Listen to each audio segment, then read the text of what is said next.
embarrassed that I became homeless.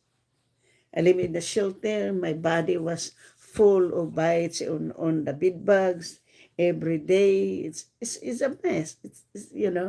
But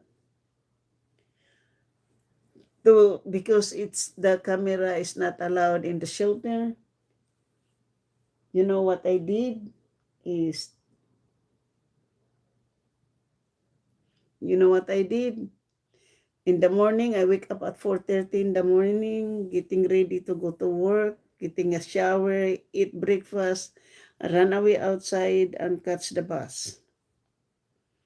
And then by the bus, as soon as I outside of the door, I had my camera in and I started doing my live.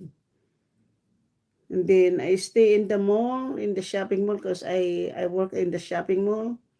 I do my live until my work is